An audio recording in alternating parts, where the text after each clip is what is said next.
안녕하세요. 오늘 저희가 깊이 살펴볼 내용은요.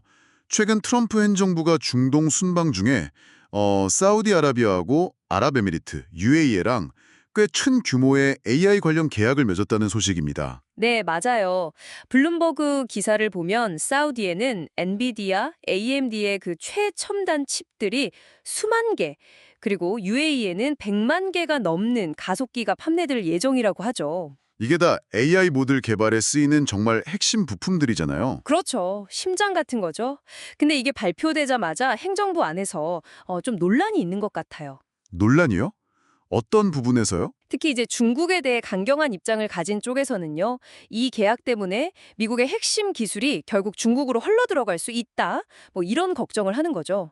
국가 안보나 경제적 이익에 문제가 생길 수 있다는 겁니다. 아, 그러니까 한쪽에서는 AI 리더십을 막 확장하려고 하는데 다른 한쪽에서는 야, 이거 기술 유출 위험 너무 큰 거 아니냐 이렇게 부딪히는 거군요. 네, 바로 그겁니다.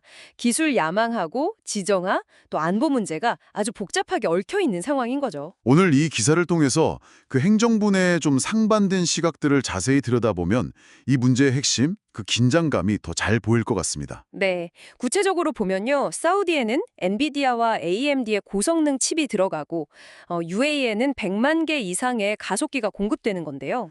가속기라는 게 정확히 어떤 역할을 하는 건가요? 그 AI 모델이 계산할 게 엄청 많잖아요. 그걸 아주 빠르게 처리해주는 뭐 특화된 하드웨어라고 보시면 됩니다. 그렇군요.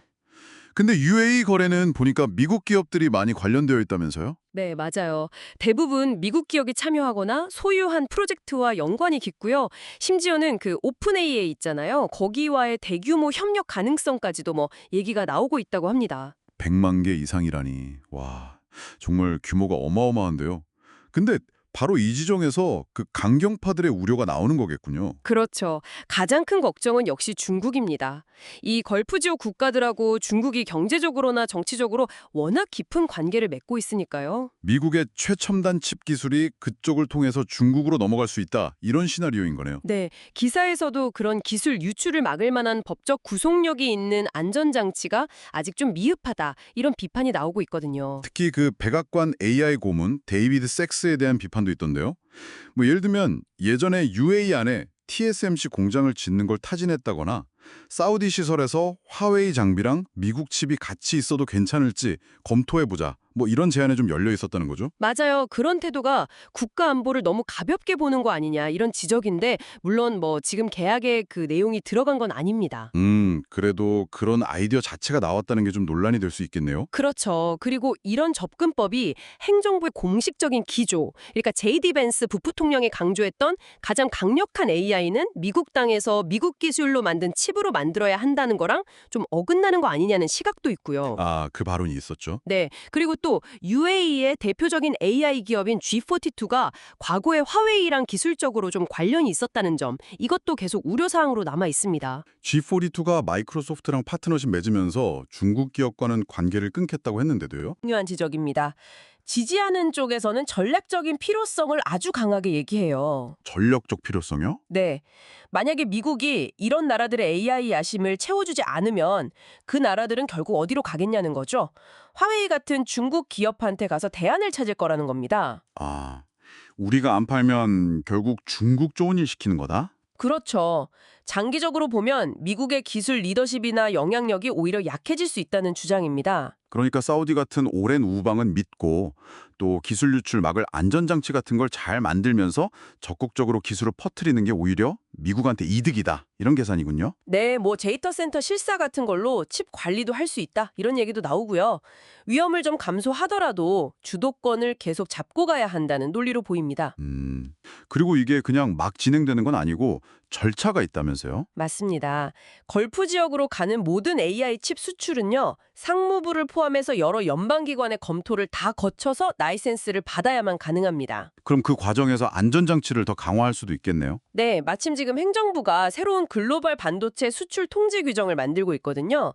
이 과정에서 중국 관련 기술 유출 방지 장치를 더 보강할 기회가 있을 수 있습니다. 아, 그렇군요.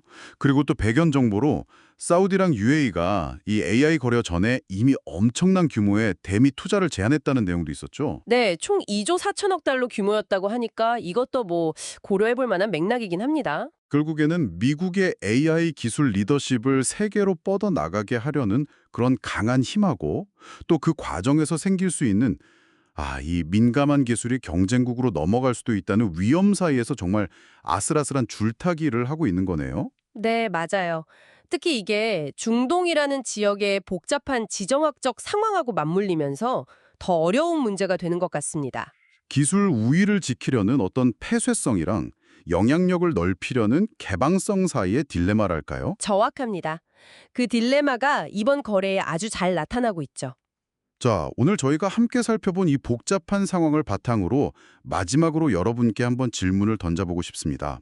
기사에서도 나왔듯이 미국의 기술 우위가 여전히 압도적인가 아니면 그 격차가 좀 줄어들고 있는가에 대한 논쟁이 있는데요.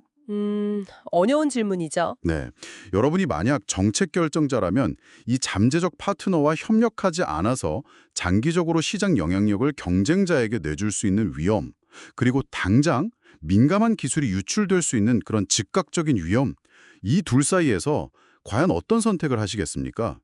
이 균형점을 어떻게 잡아야 할지 한번 고민해 보시면 흥미로울 것 같습니다.